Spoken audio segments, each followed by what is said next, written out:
بسم اللہ الرحمن الرحیم۔ السلام علیکم ورحمۃ اللہ وبرکاتہ۔ شیخ، میں گناہ گار صحیح مگر پھر بھی آپ سے ایک نسبت خاص رکھتا ہوں۔ سلطان غزنی کسی معصوم بچے کی طرح مچل اٹھا تھا۔ میری کوتاہیوں اور لغزشوں کی گرفت نہ کیجیے کہ میں اول و آخر ایک کمزور اور دنیا پرست انسان ہوں۔ آپ کا سانداز قلندری کہاں سے لاؤں کہ آپ سید امیر علی شاہ جیسے مرد کامل کے روحانی فرزند ہیں، اور میں ایک دنیا دار شخص سبکتگین کا بیٹا محمود ہوں۔ دونوں میں کیا تقابل ہے، واللہ کوئی مناسبت ہی نہیں۔ کہاں فلک کی بلندیاں اور کہاں زمین کی پستیاں۔ میں تو پہچانا ہی آپ کے حوالے سے جاتا ہوں۔ اگر مجھ سے آپ کا یہ حوالہ چھن گیا تو پھر میں کیا اور میری پہچان کیا؟ سلطان محمود بے اختیار رونے لگا تھا۔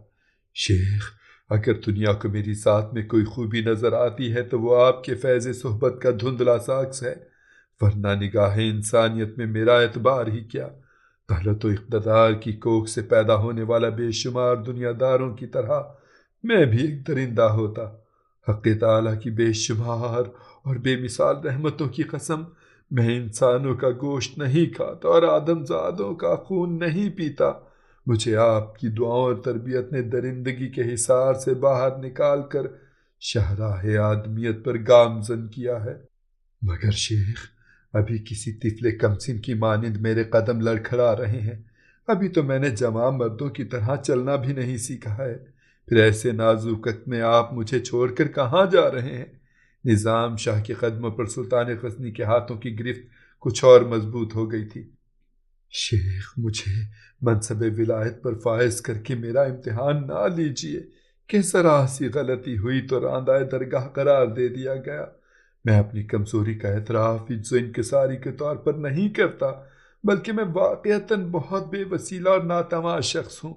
آپ کو خالق بے نیاز کا واسطہ کبھی ایک نظر میری مجبوریوں پر بھی کیجیے کہ میں برزوں سے دولت و اقتدار کے بتوں کے درمیان کھڑا ہوں، اور گناہوں کے یہ بے جان مجسمے میری زندہ و تابندہ روح کو مسلسل بت پرستی کا سبق دے رہے ہیں۔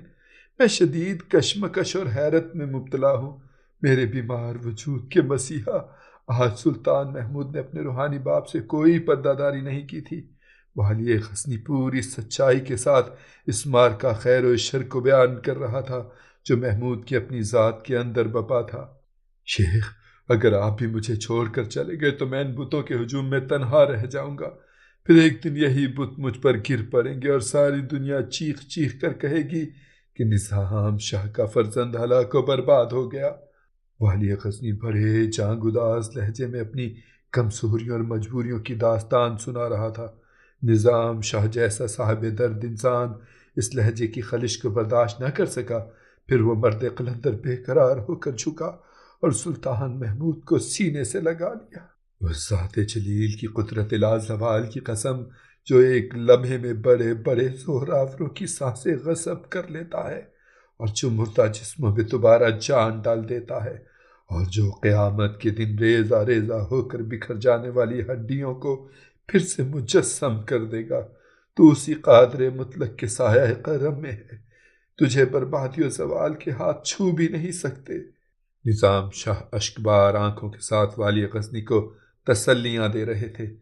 ایک بیٹے کے لیے اس سے بڑی ہلاکت کیا ہوتی کہ باپ اس سے ترک تعلق کر لے، یہاں تک کہ گھر کی چار دیواری سے بھی نکل کر چلا جائے۔ محمود کے بہتے ہوئے آنسو اس کے رخساروں سے گزر کر سینے کو بھگو رہے تھے۔ پھر اس کے بعد کیا باقی رہ جاتا ہے شیخ؟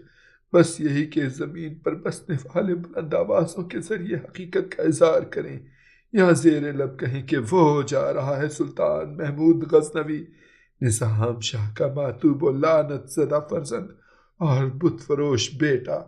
نہیں میرے بچے، ایسا کبھی نہیں ہوگا۔ شدت جذبات سے مغلوب ہو کر نظام شاہ نے اپنے خشک ہونٹ محمود کی پیشانی پر رکھ دیے۔ یہ تو بس تیری آزمائش تھی، مگر اللہ کا شکر ہے کہ تو اس امتحان میں کامیاب ہو گیا۔ میں یہی سمجھتا تھا کہ یہ بت فروش میرے بیٹے کو بھی اٹھا کر لے گئے ہیں، اور حرص و حوث کے ان تاجروں نے زر و جواہر کے انبار کے عوض میرے بت شکن کے ضمیر کو خرید لیا ہے۔ لیکن تیرے طرز عمل سے اندازہ ہوا کہ تو نے ابھی اس فقیر بے سر و سامان سے اپنے دل کا رشتہ نہیں توڑا ہے۔ نظام شاہ نے والی غزنی کا آنسوؤں سے بھیگا ہوا چہرہ اپنے دونوں ہاتھوں کے درمیان لے لیا۔ فرزند، میرا خیال تھا کہ تو مجھے اپنے اقتدار کی بستی سے چپ چاپ چلا جانے دے گا، نہ میرا دامن پکڑے گا اور نہ مجھے منانے کی کوشش کرے گا، مگر ابھی تیرے سینے میں عشق کی کوئی چنگاری باقی رہ گئی ہے، اور اسی چنگاری نے تیرے غرور اور جاہ و جلال کو جلا ڈالا، اور پھر اپنے شکستہ حال باپ کے ناتواں قدموں سے لپٹ جانے پر مجبور کر دیا۔ مجھے تیری مجبوری کی یہ ادا بہت اچھی لگی۔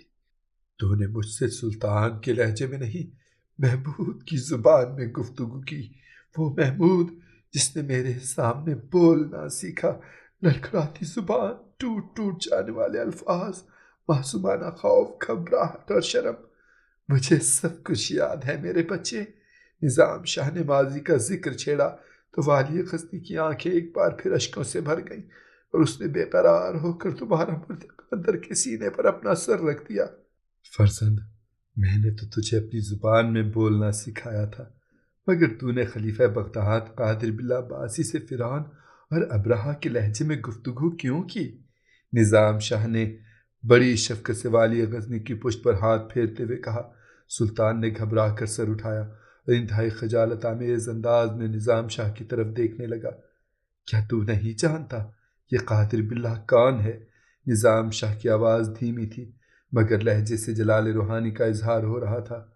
وہ سرور کونین صلی اللہ علیہ وآلہ وسلم کے محترم چچا حضرت عباس کا وارث ہے۔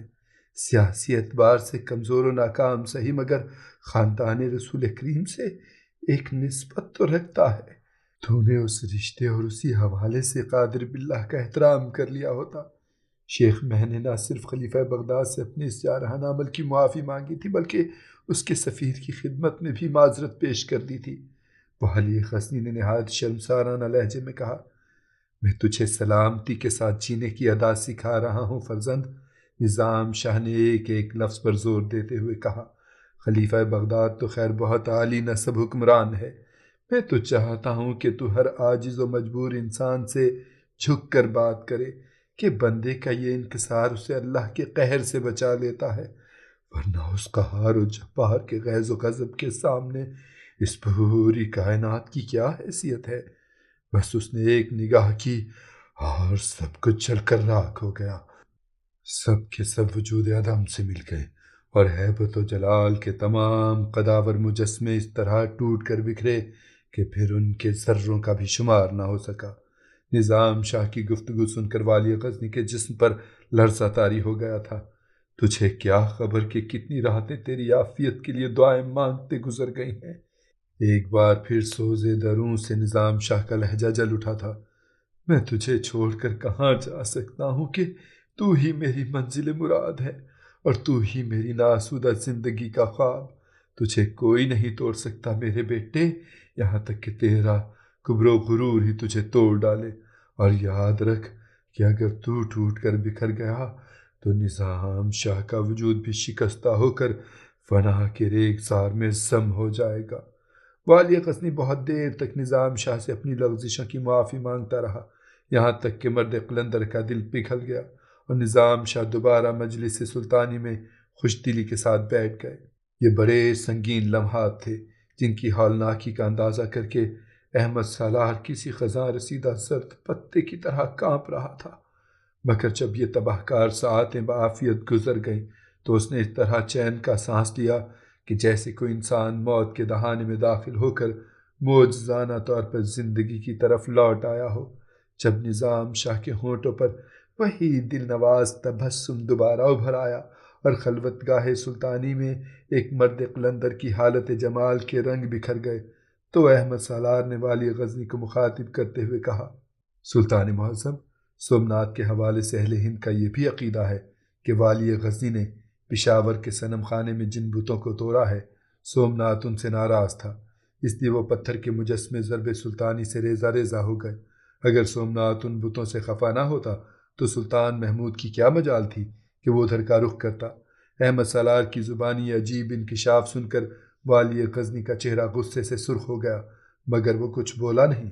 سومنات کے پجاری براہمنوں سے لے کر گجرات کے عام باشندے تک بآواز بلند یہ کہتے نظر آتے ہیں کہ اگر والی غزنی نے سومنات کے پسندیدہ بتوں اور ہندو حکمرانوں کو بری نگاہ سے دیکھا تو پتھر کا یہ قداور مجسمہ چشم زدن میں سلطان کو ہلاک کر ڈالے گا۔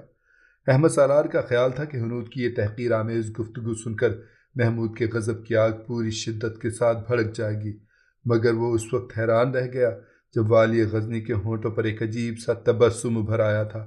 بے جان پتھر کا یہ ٹکڑا اپنے پرستاروں سے میرے بارے میں اور کیا کیا کہتا ہے؟ سلطان نے بڑے شگفتہ لہجے میں احمد سالار سے پوچھا۔ سومنات نے اپنے کئی پجاری برہمنوں کو حالت خواب میں یہ خوشخبری سنائی ہے کہ اگر سلطان محمود نے دوبارہ ہندوستان پر حملہ کیا تو ایک عبرتناک شکست کے بعد احمد سالار اس کے آگے کچھ نہ کہہ سکا۔ یکایک اس کی زبان لڑکھڑانے لگی تھی۔ کہہ ڈالو میرے عزیز، سب کچھ کہہ ڈالو، تم کیوں گھبراتے ہو؟ محمود کے ہونٹوں پر بکھری ہوئی مسکراہٹ کچھ اور گہری ہو گئی تھی۔ خاکم بدہن، گجرات کے برہمن کہتے ہیں کہ عبرتناک شکست کے بعد سلطان اس حالت میں مارے جائیں گے کہ ان کی پشت میدان جنگ کی طرف ہوگی۔ احمد سالار کی زبان سے الفاظ ٹوٹ ٹوٹ کر ادا ہو رہے تھے۔ یہ تو اللہ ہی جانتا ہے کہ حیات و موت اور رنج و شکست اس کے قبضہ قدرت میں ہے۔ اب محمود بہت زیادہ سنجیدہ نظر آنے لگا تھا۔ سومنات کی طرف سے دی جانے والی اس خوشخبری کے ساتھ ہندوستان کے بہت سے نجومی بھی یہی کہتے ہیں کہ اگر سلطان دیوتاؤں کی اس مقدس سرزمین پر آئندہ پھر کبھی حملہ آور ہوئے تو وہ ان کی زندگی کی آخری یلغار ہوگی۔ احمد سالار نے توہم پرستوں کی ایک اور پیشگوئی کا انکشاف کرتے ہوئے کہا۔ والی غزنی خاموش تھا، مگر اس کی سنجیدگی میں مزید اضافہ ہو گیا تھا۔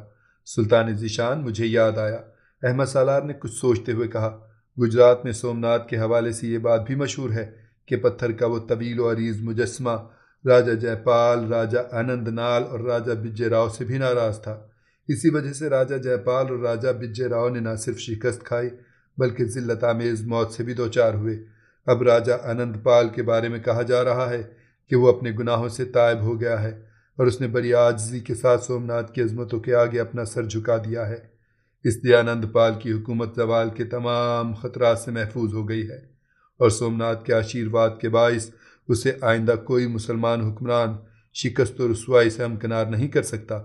والی غزنی کے ہونٹوں پر مہر سکوت برقرار تھی اور وہ بہت غور سے احمد سالار کی باتیں سن رہا تھا۔ سلطان ذی وقار، میں ہندوستان کے جس شہر سے بھی گزرا ہوں وہاں والی غزنی کی ہلاکت و بربادی کے لیے خصوصی دعائیں کی جاتی ہیں۔ احمد سالار نے ایک اور عجیب انکشاف کرتے ہوئے کہا۔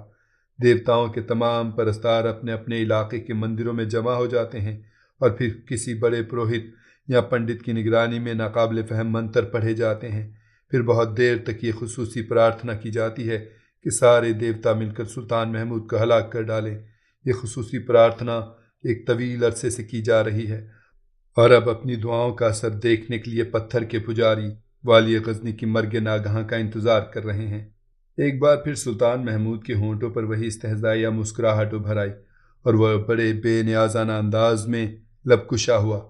اپنے شیخ کی وجہ سے سومنات پر لشکر کشی تو پہلے ہی میرے لیے فرض کا درجہ اختیار کر گئی تھی، مگر اب تمہاری زبانی معلوم ہوا کہ مجھ پر بت پرستوں کا بھی کوئی قرض نکل آیا ہے، اور یہ قرض اس کے سوا کچھ نہیں کہ میں سومنات کی دی ہوئی بشارت، براہمنوں کے پڑھے جانے والے منتر اور اپنی ہلاکت کے بارے میں کی جانے والی نجومیوں کی پیش گوئیاں انہی کے منہ پر الٹ ماروں۔ اس ذات بے نیاز کی قسم جس نے اس بندہ عاجز محمود کے خالی دامن کو انواع و اقسام کی نعمتوں سے لبریز کر دیا ہے، وہ اپنی جان پر بت پرستوں کا کوئی قرض باقی نہیں رہنے دے گا۔ یہ کہتے کہتے سلطان غزنی کے چہرے پر وہی آتش جلال بھڑک اٹھی تھی۔ پھر اس نے اپنی نشست کا زاویہ تبدیل کرتے ہوئے چہرے کا رخ ارض پنجاب کی طرف کر دیا اور بآواز بلند پکار کے کہنے لگا، اے پتھر کے حقیر ٹکڑے سومنات اور اے ہندوستان کی زمین پر بسنے والے توہم پرستو، میرا انتظار کرو، میں پابا رکاب ہوں، بس آیا ہی چاہتا ہوں، کچھ دن اور، ہاں بس کچھ دن اور، پھر میرے اور تمہارے درمیان سود و زیاں کا کوئی حساب باقی نہ رہے گا۔ پھر جب والی غزنی کی جذباتی کشیدگی کسی قدر کم ہوئی تو احمد سالار نے گجرات کی سنگ دلانہ سیاست اور وحشیانہ نظام حکومت کا ایک اور گوشہ بے نقاب کرتے ہوئے کہا۔ شاید سلطان محترم اس حقیقت سے باخبر نہیں کہ گجرات کے علاقے میں بھی سینکڑوں مسلمان آباد ہیں۔